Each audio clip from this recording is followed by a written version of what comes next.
या देशातला एकही जवान शहीद होणार नाही आणि जी शत्रू राष्ट्र असतील त्यांना अशी काही सद्बुद्धी द्या की ते वाकडा डोळा करून या देशाकडे बघणार नाहीत। तसेच या देशामध्ये आतंकवाद, दहशतवाद, अनाचार, अत्याचार, भ्रष्टाचार हे रोखले जावेत आणि पूर्वीप्रमाणे रामराज्यासारखी परिस्थिती या देशात यावी म्हणून मोठ्या संख्येनं यापुढेही हे उपक्रम चालू राहतील, कारण आपणाला विदित आहे यापूर्वी आपण त्र्यंबकेश्वरसह 12 ज्योतिर्लिंगांसह शक्तिपीठांसह मोठमोठ्या सेवा राष्ट्रात समर्पित केलेल्या आहेत भारत मातेच्या चरणावर।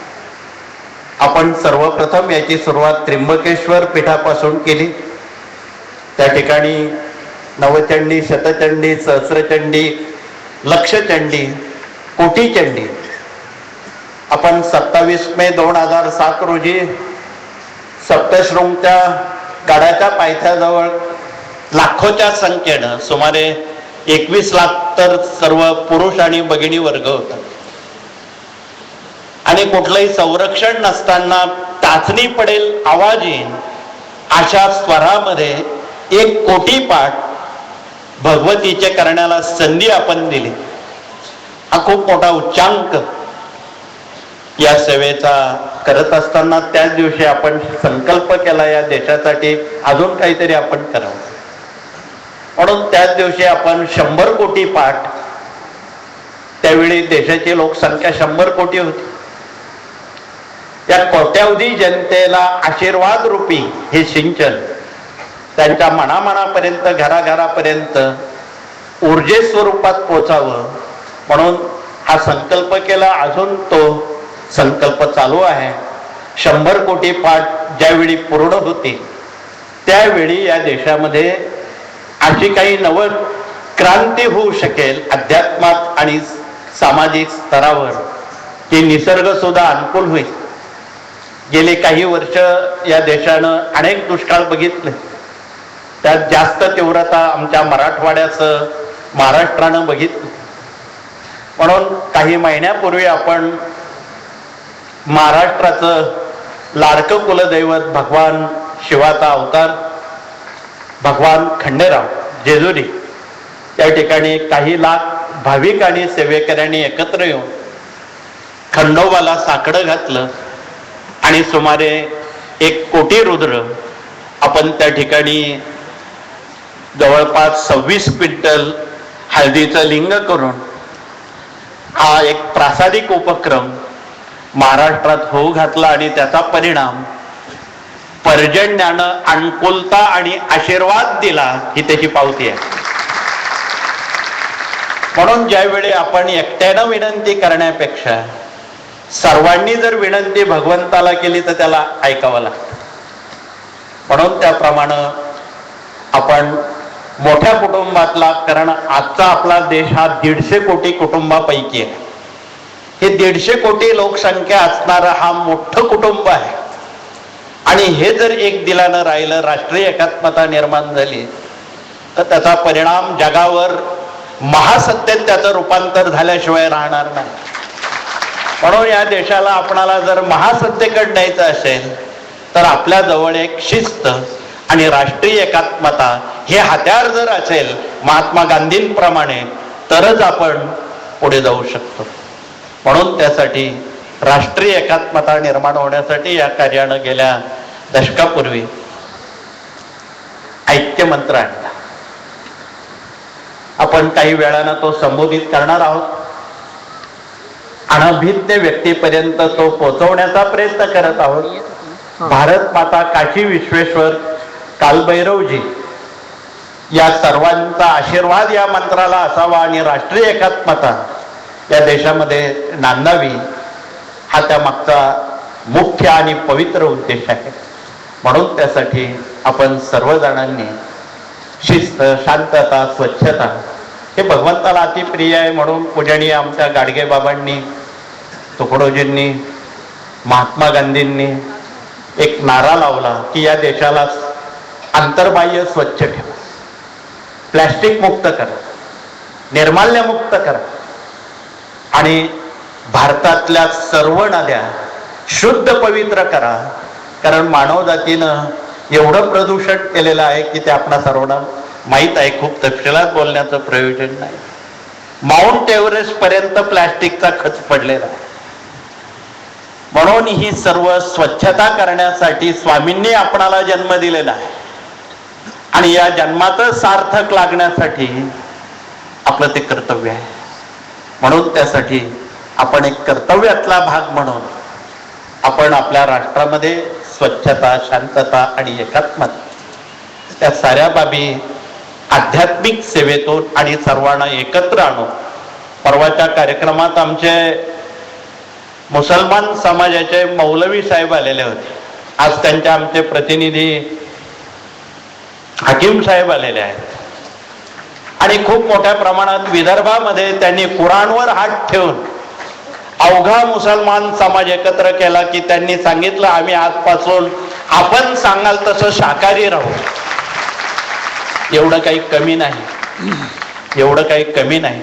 आणि एक शांतता निर्माण होण्यासाठी हा एक फार मोठा उपक्रम म्हणावा लागेल.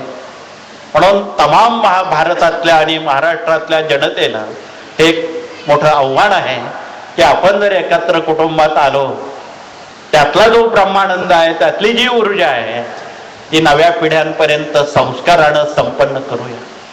म्हणून या कार्यानं सेवेकऱ्यांचं एक ग्राम अभियान उभं करताना त्यातला पहिला मुद्दा मूल्य संस्कार आहे.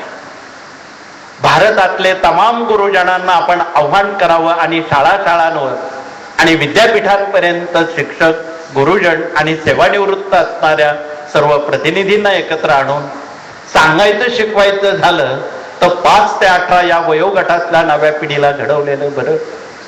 आपण बघता समाजामध्ये मोबाईल, टीव्हीनं काय उपक्रम केला. आज आमचे पालक लोक हताश झालेले, चिंताजनक झालेले आहेत की नव्या पिढीला फक्त मोबाईल द्या आणि टीव्ही समोर बसवा, ते आई बापाला विसरून जाते, अशी वेळ आलेली आहे.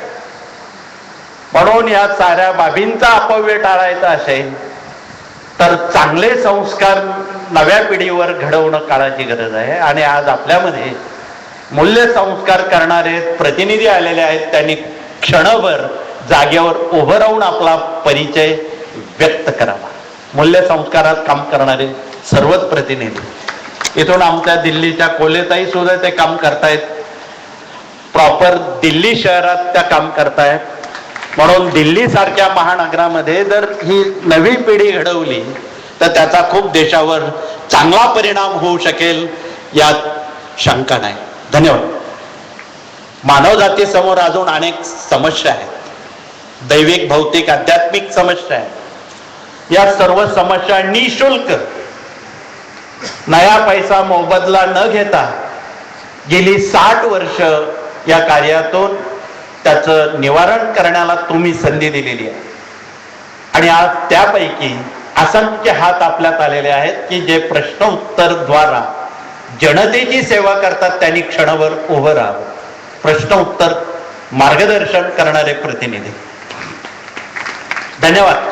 या हजारो हातांना स्वामींचा आशीर्वाद आहे, भारत मातेचा आशीर्वाद आहे, काशी विश्वेश्वर कालभैरव महाराजांचा आशीर्वाद यापुढे असावा म्हणून त्यांना धन्यवाद आहे. आणि अधिकाधिक आपणाला काम करण्याची त्यांनी संधी द्यावी. रोज असंख्य पीडित आणि उद्ध्वस्त झालेले मन आणि प्रपंच हे जोडण्याचं काम आपण करावं, हे कळकळीचं आव्हान आहे.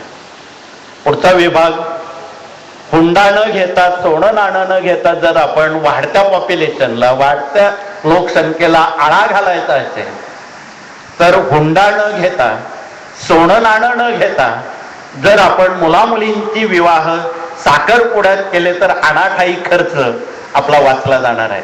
म्हणजे मोदी साहेबांना त्या नोटा बंद करण्याची वेळ येणार नाही, कारण नोटा घ्यायच्याच नाही तेव्हा द्यायचा प्रश्नच कुठे. म्हणून निवेदन आहे की नया पैसा हुंडा न घेता, सोनं नाणं न घेता जर आपण साखरपुड्यात विवाह करून दाखवले तर हा सगळा प्रकार निश्चितपणे थांबवता येईल, यात दुमत नाही. म्हणून हा उपक्रम गेली 60 वर्ष या कार्यातून चालू आहे. आणि गेल्या 60 वर्षात या पुढचं बोलायचं झालं अजून एकही घटस्फोट फारकती या कार्यानं ऐकलेलं नाही, पाहिलेलं नाही. असाही आशीर्वाद भगवान शिवांनी आणि कालभैरवांनी या कृतीला द्यावा म्हणून आपण ही मान मागण्यासाठी आपण या ठिकाणी आलेलो आहोत. पाठोपाठ आपल्यामध्ये आरोग्य संविधान सांभाळणारे डॉक्टर लोक आले. देशामध्ये खूप मोठ्या प्रमाणात HIV सारखे, कॅन्सर सारखे आजार थैमान घालत आहे. आणि हे सर्व थैमान घालत असताना लाखो रुपये किंवा केमो करणं हे सर्वांना शक्य नाही. म्हणून एक वनस्पती या कार्यानं प्रकाशित केलेली आहे, ते डॉक्टरांनी मीडिया समोर दाखवावी. तिचं नाव आहे सप्तरंगी. महाराष्ट्रात ते विपुल प्रमाणात जंगली वनस्पती म्हणून तिचा समावेश आहे. अथत ती सगळे आजार ती वनस्पती बरी करते. ते पाण्यात घासून किंवा तिचा काढा जर घेतला, महिन्याभरात कसाही कॅन्सर 100% बरा होतो. आणि हे विनामूल्य विनाशुल्क आहे.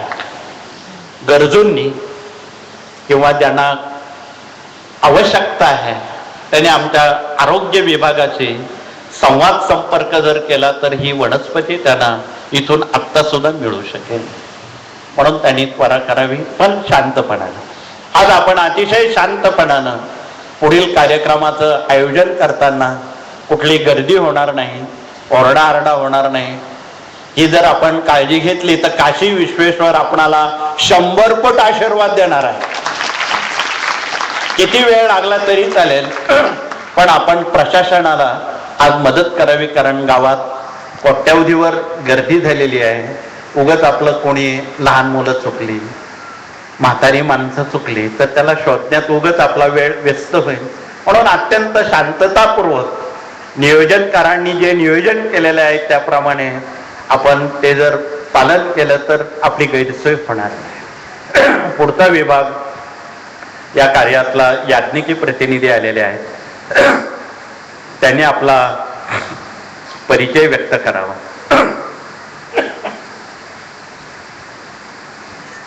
निशुल्क म्हणून यांचा समावेश आहे. राज्यामध्ये आणि देशामध्ये याचं खूप मोठ्या प्रमाणात प्रशिक्षण दिलं जात आहे. आज देशामध्ये कर्मकांडामुळं काय काय घटना अघटित घडतात ते आपणाला ठाऊक आहे. पण आमच्या शेतकरी कामकरी कुटुंबातला माणूस, आता ही जी मुलं उभी राहिली ही सगळी शेतकरी कामकरी कुटुंबातली याज्ञिकी करणारे प्रशिक्षित झालेले प्रतिनिधी आहेत. म्हणून त्यांच्या समोर आव्हान आहे की त्यांनी दिव्यानं दिवा लावावा, ज्योतीनं ज्योत लावावी आणि सामान्य माणसाला या कार्याचं महत्व त्याच्या मातृभाषेत, त्याच्या राष्ट्रभाषेत जर सांगितलं तर तो आपलाच हवा. हे फार अवघड आहे, हे फार असं आहे, हे फार तसं आहे असं सांगितलं तर तो घाबरेल. म्हणून त्याच्या मातृभाषेत जर आपण सांगण्याचा प्रयत्न केला आणि वेळेची बंधनं पाळली तर समाज आपल्या बरोबर निश्चित आहे, हे विसरून चालणार नाही. पुढचा विभाग या कार्यातला कायदेशीर सल्लागार म्हणून आमचे वकील आणि न्यायमूर्तींकडे ती जिम्मेदारी दिलेली आहे. राज्यामध्ये आमचे सेवानिवृत्त न्यायमूर्ती आहेत, सेवानिवृत्त विविध अधिकारी आहेत. ते आपला वेळ जनकल्याणासाठी, मानवजातीच्या हितासाठी सेवा म्हणून ते देत आहेत आणि मार्गदर्शन विनामूल्य निशुल्क करतायत. तर त्यांचंही नाव घेणं क्रमप्राप्त आहे.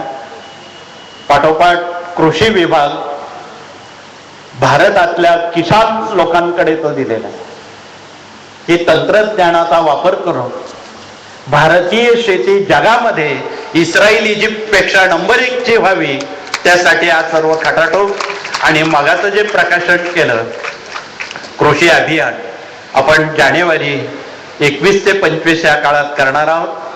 आणि त्या काळामध्ये नाशिकच्या पुण्यनगरीमध्ये खूप मोठ्या प्रमाणात शेतकऱ्यांना प्रशिक्षण देण्याला आदरणीय आमचे मंत्री महोदयांकडे त्यातले पशु दुग्ध विकास बरेच विषय आहेत, ते जातीनं त्यावेळी हजर राहण्याचं त्यांनी कबूल केलेलं आहे. म्हणून असंख्य शेतकऱ्यांपर्यंत तंत्रज्ञानयुक्त शेती, कमी पाण्याची शेती, निसर्गाशी मैत्री करून केली जाणारी शेती, ऊन वारा पाऊस याची मदत घेऊन केली जाणारी शेती, याला तंत्रज्ञान शेती म्हणतात. सौरशक्तीचा जास्त वापर करून केली जाणारी वीज निर्मिती आणि बचत याचाही त्यात समावेश आहे. या साऱ्या बाबींनी नटलेल्या कृतीला सेवेकऱ्यांचं ग्राम अभियानाचं संबोधलेलं आहे.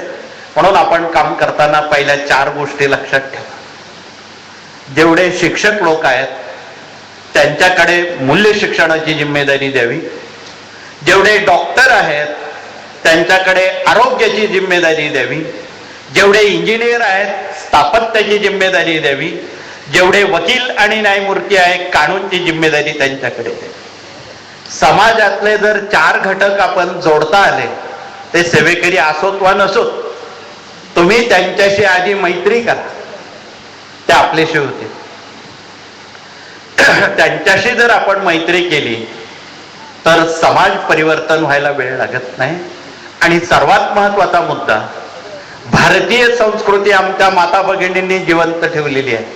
गेले काही तास, काही दिवसांपासून मी 4 दिवस झाले बघतोय, उन्हाताणात, उन्हाची किंवा या प्रतिकूल परिस्थितीची पर्वा न करता तासनतास आपण उन्हात बसलेला आहात. काही श्रद्धा असल्याशिवाय तुम्ही उन्हात एवढा वेळ बसू शकणार? असं आपणाला किती पैसे दिले तो उन्हात एवढं आरोपी सुद्धा बसू शकत नाही. पण इथे तुमची श्रद्धा काम करते आणि ऊर्जा पोहोचवते. अशा बसलेल्यांना पुनश्च धन्यवाद आहेत. त्यात आमच्या माता भगिनींचा समावेश आहे. अर्थात लाखो वर्षापासून आमच्या माता भगिनींनी भारतीय संस्कृती समृद्ध केलेली आहे. त्याचं फळ त्यांना द्यावंच लागेल, त्यांचं महत्व सांगावंच लागेल. पुरुष माणसं फार कमी वेळ देतात संस्कृतीला, पण भगिनी मात्र आपला 24 तास आपल्या कुटुंबासाठी, आपल्या राष्ट्रासाठी, आपल्या संस्कारासाठी, पुढील पिढ्यांसाठी त्या वेळ देत आहेत. म्हणून भारतीय संस्कृती आणि भारत माता हे नाव आपण वारंवार का घेतो? अटीत भारत माता. आमच्याकडे परवा अमेरिका आणि लंडनचे लोक आले. त्यांनी सांगितलं व्हॉट इज संस्कृती. आम्ही सांगितलं दॅट इज संस्कृती, सदाचारानं संपन्न, विकारापासून मुक्त, त्याला संस्कृती असं म्हणतात. आणि ती आमच्या माता भगिनींनी टिकवलेली आहे. खरं तर भारत माता हे नाव, हे श्रेय आमच्या माता भगिनींचंच आहे, दुसरं कोणाचं नाही. अमेरिका माता का म्हणत नाही, लंडन माता का म्हणत नाही, इंग्लंड माता का म्हणत नाही, किंवा रशिया माता का म्हणत नाही, भारत माताच का म्हणत? या मागचा सारा तपशील खूप बोलायला वेळ लागेल, परंतु आपण सर्व सुज्ञ आहात, त म्हणता तपेला समजून घेणारे आहात. याला कारण आमच्या माता भगिनी आहे. आणि 0 मिनिटात उदाहरण द्यायचं झालं तर आमच्या भगवान दत्तात्रयांच्या मातोश्री अणुसूया, ब्रह्मा विष्णू महेश यांची क्षणात बालक करणारं सामर्थ्य भारतीय माता भगिनींमध्ये होतं. म्हणून हा सर्व इतिहास घडला. एवढं प्रबळ सामर्थ्य आमच्या माता भगिनींमध्ये होतं आहे. आणि ते टिकवून ठेवण्याची जिम्मेदारी या पुढच्या पिढ्यांवर आहे. म्हणून पुढच्या पिढ्यांनी हे टिकून ठेवताना संस्कार केले तर संस्कृती टिकेल, संस्कृती टिकली तर धर्म टिकेल, आणि धर्म टिकला तरच राष्ट्र टिकेल, ही वस्तुस्थिती आहे. म्हणून यासाठी आपण संस्काराकडे वळताना, माणसं साक्षर झाली हो, पण त्या साक्षरतेला संस्काराचा मुलामान असेल त्यात काही उपयोग नाही. म्हणून या कार्यानं, या मार्गात एकच जात आहे आणि एकच संस्कृती आहे. ती गेली 60 वर्ष सांगत असताना माणूस नावाची एकच जात आहे आणि माणुसकी नावाची एकच संस्कृती आहे. त्याला ओळखलं जातं, त्याला सेवेकरी असं संबोधलं जातं. म्हणजे ज्याच्याजवळ माणुसकी आहे, ज्याच्याजवळ जात पात, उच्च नीच, कनिष्ठ श्रेष्ठ या कुठलेही गुण नाहीत, त्याला सेवेकरी संबोधलं जातं. अशी व्याख्या या कार्यानं सेवेकऱ्यांच्या ग्राम अभियानातली केली. या पट्टीत जो वागतो त्याला फारसं सांगण्याची गरज नाही. म्हणून ही समाजव्याप्ती या देशाच्या राज्यन्याय, मातृभाषेन्याय, राष्ट्रभाषेन्याय अनेक प्रकाशनांद्वारे करण्याचा या कार्याचा प्रयत्न. या पूर्वी या कार्यानं दक्षिणेत बोलल्या जाणाऱ्या 4 भाषा आहेत, तेलुगू, तामिळ, कानडी. या ज्या भाषा आहेत या भाषेतून, त्यांच्या भाषेतून हे कार्य पुढे नेण्याचा प्रयत्न केला. गुजरात आणि उत्तर हिंदुस्थानमध्ये राष्ट्रीय भाषेतून तो उल्लेख केलेला आहे. म्हणून स्वामींचं काम करताना स्वामींविषयी खूप बोलता येईल. परंतु पंजाब प्रांतात 1049ला पृथ्वी दुभंगून 8 वर्षाची बालक मूर्ती प्रगट झाली. त्याच कुरुक्षेत्रावर महाभारत घडलं. महाभारत घडताना पायाला बाण लागण्याचं निमित्त झालं आणि भगवान श्रीकृष्ण त्या ठिकाणी जिथे अंतर्धान पावले त्याच ठिकाणी जमीन दुभंगून 8 वर्षाची बालक मूर्ती प्रगट झाली. यदाई दाई धर्मश्च ग्लानिर्भवति भारत या उक्तीप्रमाणे 8 वर्षाची बालक मूर्ती पंजाब प्रांतात प्रगट झाली. आज पंजाबचे काही बरेच आणि दिल्लीचे सेवेकरी आलेले आहेत. त्यांनी उभं राहून आपला परिचय व्यक्त करा.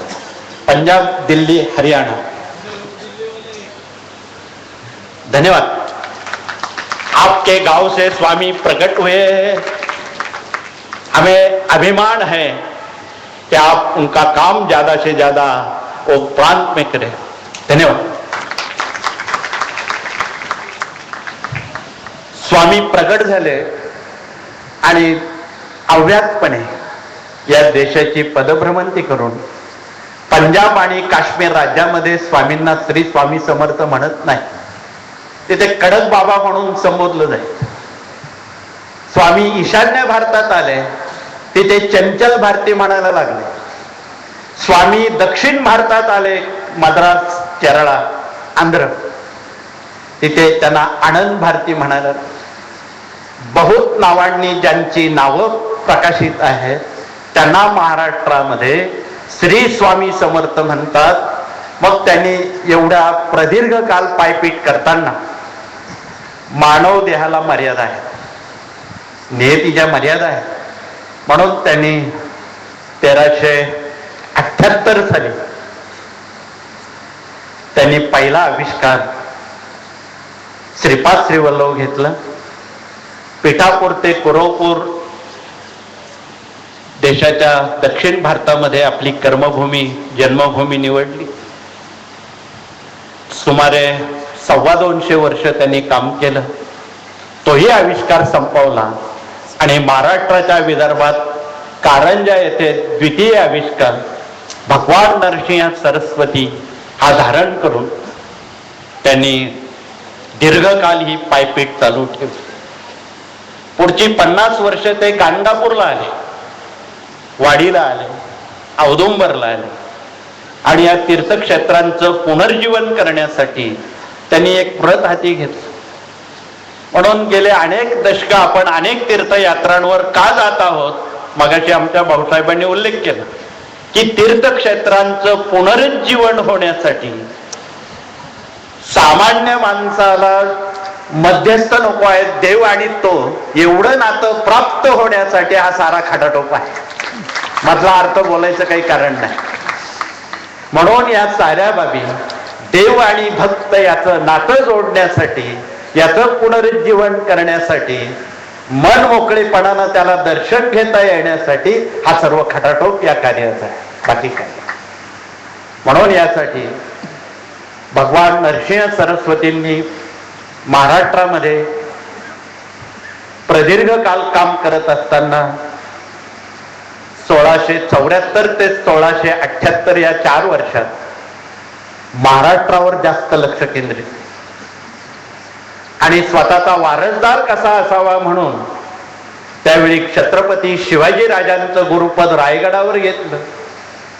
त्याआधी मातोश्री जिजा माऊलींना त्यांनी आशीर्वाद दिला ही राजमाता, ही लोकमाता महाराष्ट्रामध्ये जर नसती तर त्याचे काय परिणाम घडले असते इतिहासाला सांगायला नको. म्हणून हिंदवी स्वराज्य त्यांनी निर्माण केलं, त्याला स्वामींचा आशीर्वाद प्राप्त झाला आणि त्यांना कृतकृत्य केलं. पुढच्या वारसदारांनी काय करायला हवं हे सांगायला नको. जेणे ईश्वर मात्रा घ्यावी त्याने पथ्य सांभाळावी.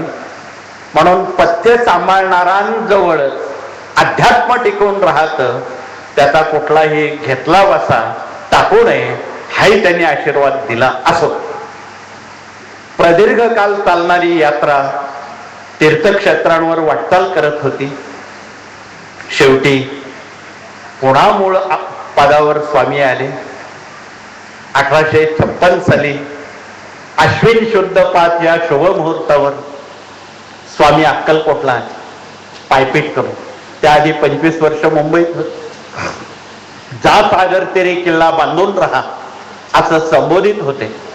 पण सागरातेरे तटबंदी बांधून कोणाचं काम करायचं, कोणते किल्ले बांधायचे हा प्रश्न. मानव नावाचा जो ढासळलेला किल्ला आहे 2 पायात, तो पक्का करण्यासाठी, तो मजबूत करण्यासाठी असे किल्ले बांधा, चालते बोलते सेवा केंद्र तयार करा की ते 2 पायाची केंद्र तयार झाली पाहिजे, असा सल्ला त्यावेळी स्वामींनी त्यांना दिला. आणि जवळपास 22 वर्ष 1856 ते 1878 या कार्यकालात स्वामी अक्कलकोटला रहिवासी. खूप अनुभूती श्वासागणिक येऊ लागल्या. अर्थात अक्कलकोटचं नाव त्याआधी प्रज्ञापुरी होतं.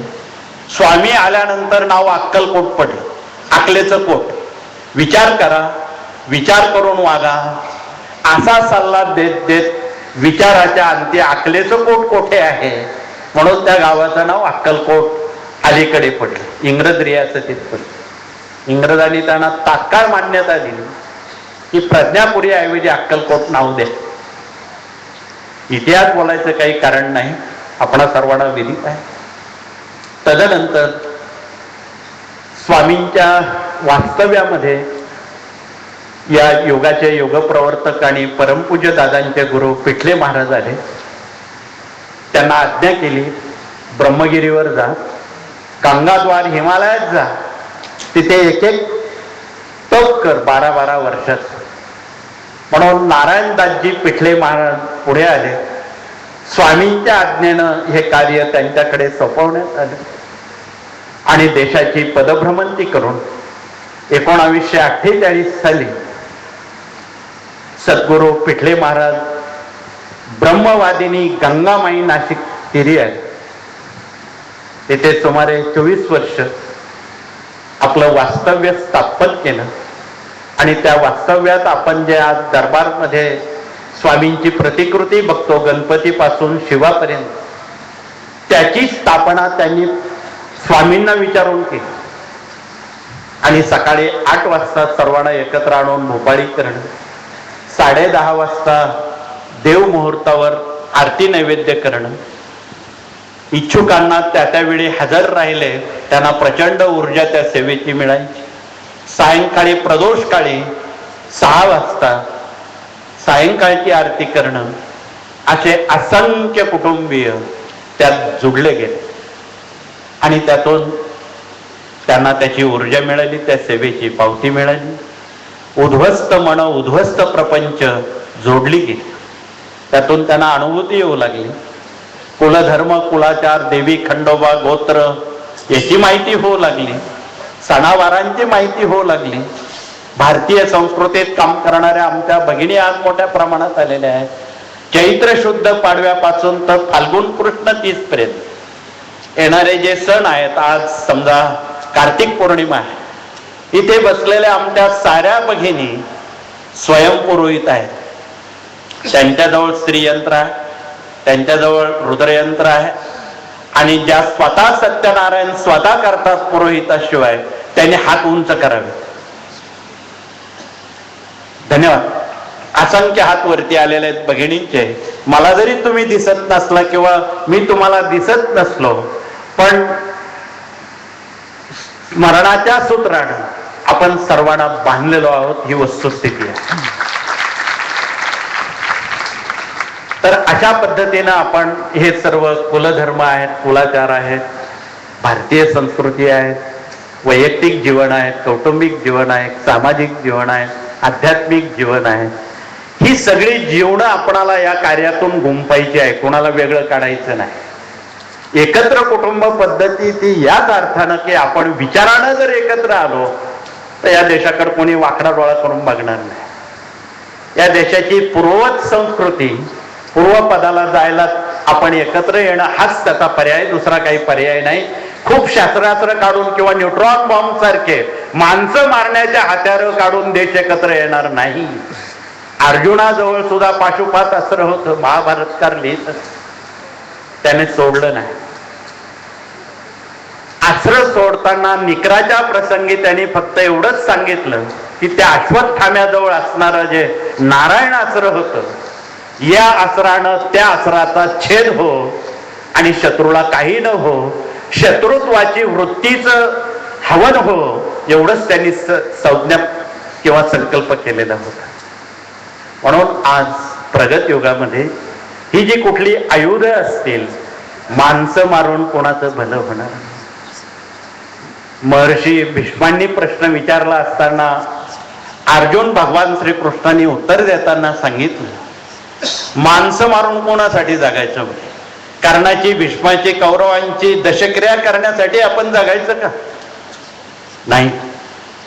म्हणून आपण घडलेल्या महाभारतातला अनुशेष आणि आपणाला दृष्टिकोन या कार्यानं शिकवलेला आहे आणि त्याप्रमाणे जर आपण वागलो तर पुढील अनर्थ, अप्रिय घटना टाळण्यासाठी आपल्याला स्वामींनी हा जन्म दिलेला आहे. तो सार्थकी लागावा त्यासाठी हा सर्व प्रयत्न आहे असं म्हणायला हरकत नाही. म्हणून आजच्या या पौर्णिमेच्या औचित्य साधून आज देव दिवाळी आहे. सारे देव तुमच्यामध्ये कुठल्या तरी रूपानं इथे आलेले आहेत, या क्षेत्रात आलेले आहेत.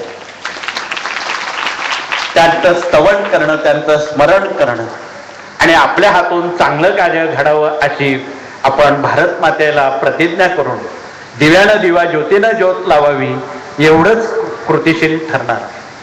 म्हणून उद्या आपल्याला स्वामी महाराज विचारते, बाबा रोज तुला एक माणूस चांगला घडवावा लागेल, त्याला सन्मार्गाला लावण्यासाठी तुला आम्ही ऊर्जा देत आहोत, ती सत्कर्माला लाव.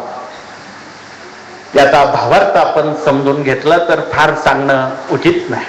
परंतु आपण गेले काही तासापासून उन्हात बसलेला, नियोजनकारांनी सांगितल्यानुसार प्रथम आपण अत्यंत शांतपणे, मी पुढे येऊन समोर बसतो, आपण जेवढी शांतता पाळाल तेवढ्या शांततेत तेवढा वेळ आम्ही बसायला आपल्यात तयार आहोत. मी काही इथून जाणार नाही तुमचा दर्शन सोहळा संपेपर्यंत.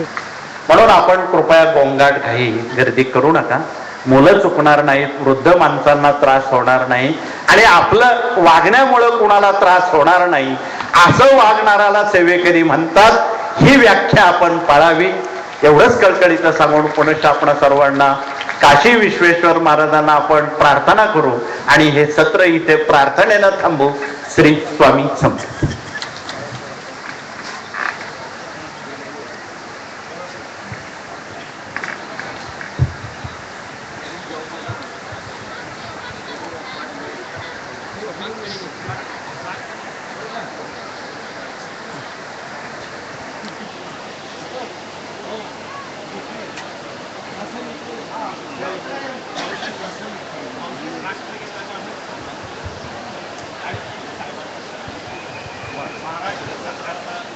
हे बघा, अजून कार्यक्रम संपला नाही, राष्ट्रगीत व्हावं अशी परमपूज्य गुरुमाऊलींची इच्छा आहे. म्हणून आपण उठू नका, कारण आपल्याला अजून गुरुदक्षिणा देणं बाकी आहे.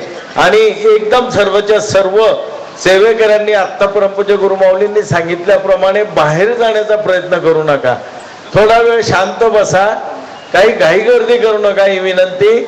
आता परमपूज्य गुरुमाऊली अगोदर खोत साहेबांचा या ठिकाणी खोतकर साहेब आहेत, त्यांचं स्वागत आणि सन्मान करता आहे.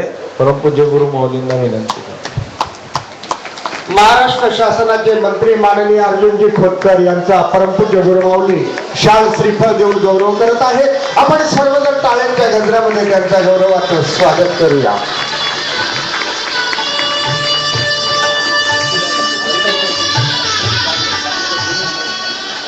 हे बघा, सुजनांकडे लक्ष असू द्या. आपल्या समोर उत्तर महाराष्ट्रातले लोक बसलेले आहेत.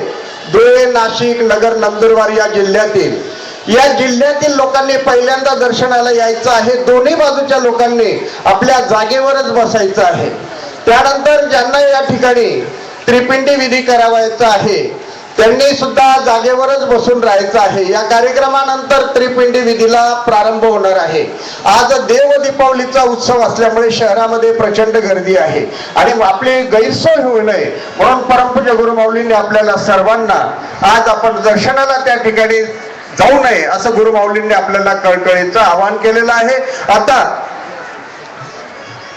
समोर दक्षिणा पेटी ठेवलेली आहे. आपण आज या काशी क्षेत्री अन्नदानासाठी आपण देणगीही द्यायची आहे. 10 मिनिटं मराठवाडा विदर्भ या विभागाने 10 मिनिटं बसून घ्यायचं आहे जागेवर. उत्तर महाराष्ट्रात दर्शनाला प्रारंभ होत आहे.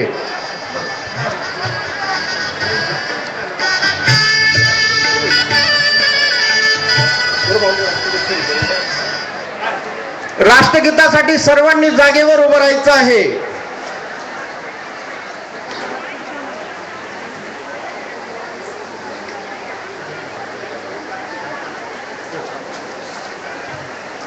श्री स्वामी समर्थ. सर्वांनी राष्ट्रगीतासाठी जागेवर उभं राहायचं आहे. सावधान. एक साथ राष्ट्रगीत शुरू करेंगे. शुरू कर.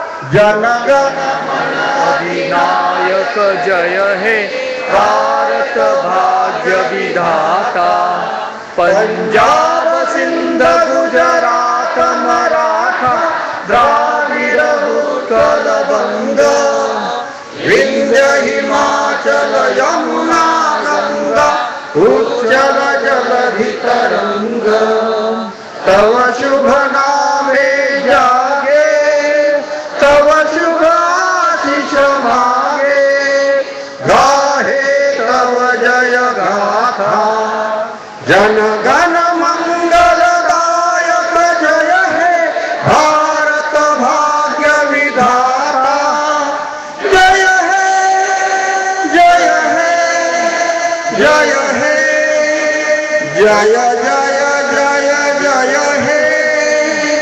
भारत माता की भारत माता की धर्म की जय हो, धर्म की जय हो, अधर्म का नाश हो, अधर्म का नाश हो, प्राणियों में भावना हो, प्राणियों में सद्भावना हो, विश्व का कल्याण हो, विश्व का. कल्याण हो. आपण पहिल्यांदा प्रार्थना म्हटली नाही म्हणून आपण सर्वजण हात जोडून प्रार्थना म्हणूया. गुरुर ब्रह्मा गुरुर विष्णू गुरुर्देव महेश्वरा, गुरु साक्षात परब्रह्म तस्मै श्री गुरवे नमः. श्री स्वामी समर्थ महाराज की जय. श्री गुरुदेव दत्त श्री त्र्यंबकेश्वर महाराज की जय. गंगा गोदावरी माता की जय. सद्गुरु परम पूज्य मोरे दादा की जय. श्री स्वामी समर्थ गुरु माऊली की जय. भारत माता की जय. उदयोस्तु श्री महाकाली महालक्ष्मी महासरस्वती राजराजेश्वरी आई साहेब. श्री अंबा माता की जय. श्री अंबा माता की जय. श्री अंबा माता की जय. भारत माता की जय. समोर असलेल्या उत्तर महाराष्ट्रातल्या लोकांनी पहिल्यांदा दर्शन घ्यायचं आहे. विदर्भ मराठवाडा या सर्वांनी जागेवर बसून घ्यायचं आहे. पहिल्यांदा हा VIP कक्ष काढू. जागेवर बसून घ्या सर्वजण. आपल्याला शांततेत परमपूज्य गुरुमाऊलींचं दर्शन होणार आहे. चला लवकर. राहतील